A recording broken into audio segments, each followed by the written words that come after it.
Assalamualaikum warahmatullahi wabarakatuh. Kembali lagi bersama saya dari GISB IAIN Batu Sangkar, ingin sharing informasi dan juga mengedukasi teman-teman mahasiswa maupun teman-teman dari berbagai kalangan yang ingin membuka rekening efek.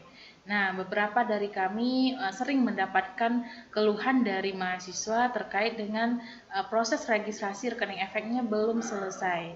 Nah, seperti contoh di sini ya, kita tampilkan ini notifikasi dari IPOD-nya bahwa ada beberapa dokumen atau stepnya yang tidak selesai.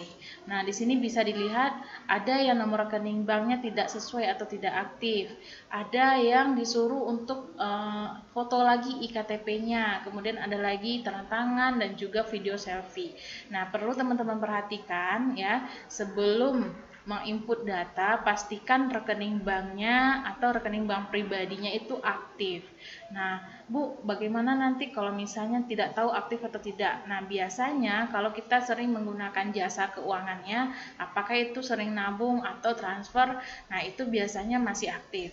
Tapi kalau misalnya tidak ada penggunaan jasa keuangan bank tersebut, apalagi ATM-nya gitu ya, tidak ada penggunaan rekening ini selama setahun atau 2 tahun, mungkin nanti perlu ditanyakan kembali ke pihak banknya. Nah, untuk dipastikan rekening teman-teman aktif atau tidak. Ya, kalau tidak berarti nanti ditindaklanjuti aja untuk diaktifkan kembali. Nah, kalau misalnya tidak bisa digunakan atau tidak sesuai, yaitu tadi pastikan ketika menginput angka nomor rekeningnya itu sesuai dengan yang ada di buku rekening pemilik. Kemudian lagi ada yang kendalanya IKTP tidak jelas. Nah, pastikan satu ya, IKTP-nya itu tidak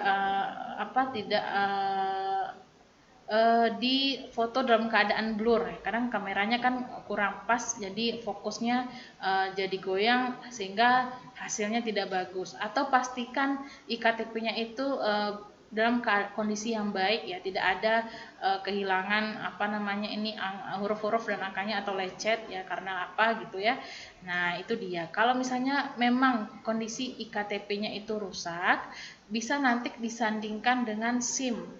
Apakah ada SIM, boleh disampaikan. Kalau misalnya tidak ada SIM, di bawah nama di KK, jadi sandingkan dengan kartu keluarga teman-teman sendiri.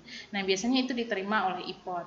Kemudian apalagi, mohon upload kembali foto IKTP. Nah, barangkali teman-teman ada yang ngambil foto selfie-nya atau foto IKTP-nya itu tidak jelas ya, disuruh upload lagi. Tanda tangan berbeda dengan IKTP, maka teman-teman harus pastikan tanda tangannya itu sesuai dengan KTP. Nah, ingat ya, di aplikasi IPOD itu udah canggih, tanda tangannya langsung dari layar smartphone-nya teman-teman. Jadi pastikan tanda tangannya sama dengan KTP-nya. Nah, itu dia untuk yang terkendala dengan tanda tangan KTP.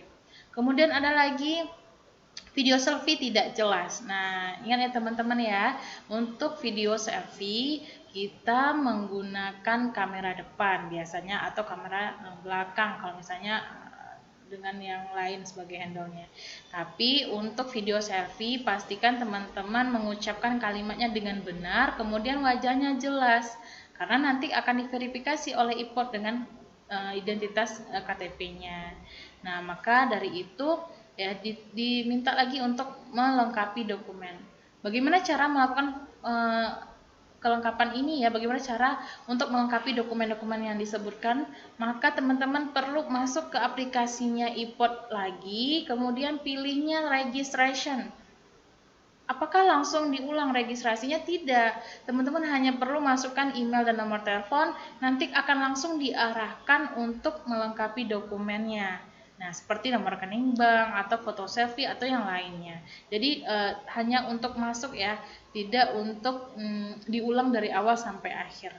Nah, seperti itu teman-teman. Semoga sharing info ini bermanfaat dan jangan lupa follow kita juga ya atau subscribe di YouTube kita. Semoga nanti makin semangat untuk mengedukasi teman-teman via YouTube. Nah, terima kasih. Salam investasi, edukasi pintar, investasi lancar.